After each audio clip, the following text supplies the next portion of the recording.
But rock stars got nothing on Dan Pena. I'm not here for you to like me. I'm 6'1", 225, a fucking twisted steel and panther pit. I got more ass than a toilet seat at a fucking bus station. Trump has changed the world forever. I don't care about saving the world, but I want you to be able to save the world.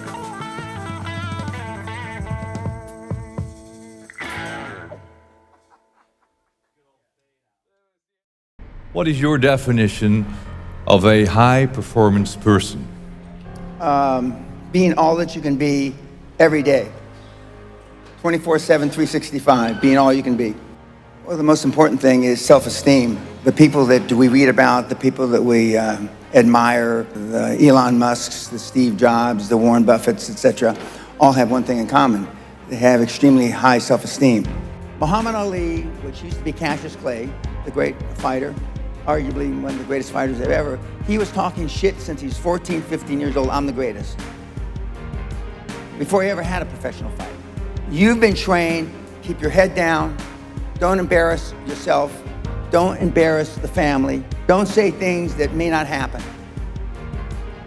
And I do just the opposite. I tell you to set goals beyond your lifetime. You will never exceed your highest expectation.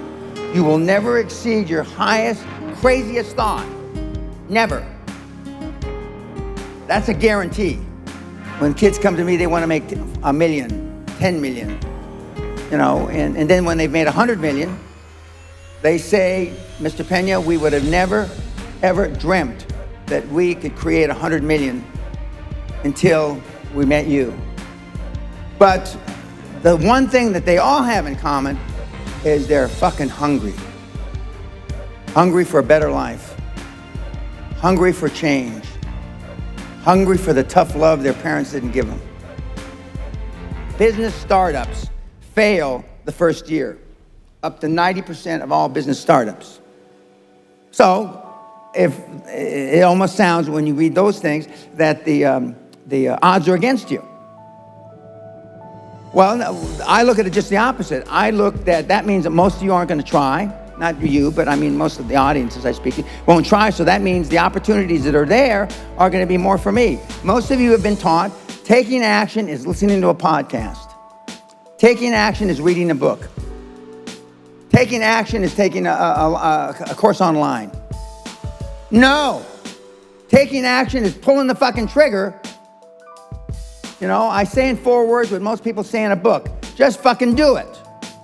You're so tough, so, you know, courageous, but tough. I don't want to be like that. No, most people don't. I want to be liked. Yeah, well, see, you want to fit in. I'm the only speaker that you're ever going to hear that really, with all his heart, doesn't give a shit. If I leave here you liking me, I did something wrong. Steve Jobs didn't give a shit about you either. Warren Buffett doesn't give a shit about you today. Elon Musk doesn't give a shit unless you're going to buy a Tesla car. Don't you understand? Don't you get it? You think Elon Musk wants to fit in? We know the answer is no, right? You want to fit in because you had poor role models at home. Most everybody in this room is a pleaser, but being liked doesn't get you a raise when you're working for wherever you're working for. Efficiency, accountability. I have the same habits today as I had 50 years ago. The exact same habits. But they're just ingrained in me. They're ingrained in me. And for those of you that have never been around the high-performance people like I just alluded to, the Warren Buffetts, Elon Musk, God rest his soul, Steve Jobs, who I happen to have known, they were like this 24/7, 365. It wasn't an act. I'm like this when I wake up in the morning to brush my teeth. I'm like this when I brush my teeth before I go to sleep. I'm like this 24/7, 365, and I've been like this for the better part of 50 years. I'm always like this. I'm always pushing the edge of the envelope. I didn't know till I got grown up and was an adult that everybody didn't have self-esteem. I didn't understand that. I didn't realize that everybody didn't have self-confidence. I didn't realize that everybody didn't have self-worth. Because the kids that I hung with all were like I was. Gallup did a poll in 2016, worldwide, 87.6% of all the people on the planet, 87.6% of all the people on the planet are unhappy. 87% of everybody that walks the face of the earth, 7.65 billion people, are unhappy. So what went wrong? Well, I mean, Where did it start? well, if you were born in Biafra, I mean, the odds are against you. Rightly or wrongly, you had a better chance, a better opportunity than the poor kid born in Biafra. Okay? What have you done with it, if anything? You have not used the opportunities, whereas the people in the third, fourth, fifth world countries use those opportunities to be all they can be. How many of you can say the same? How many of you can say that you're serious about it? How many of you can actually say that you're trying to be all you can be? Now, I won't insult you by asking you to raise your hand because you'll just lie. We all know what the real answer is, don't we? You're not. Nobody is willing to work 60 hours a week to be successful.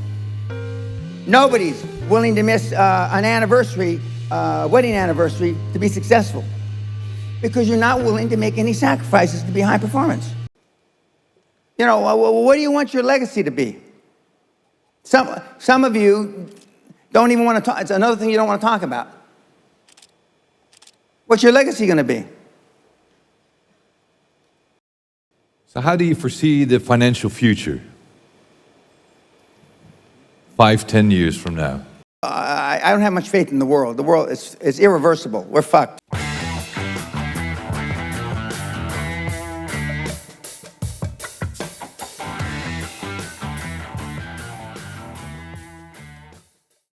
I got more ass than a toilet seat at a fucking bus station.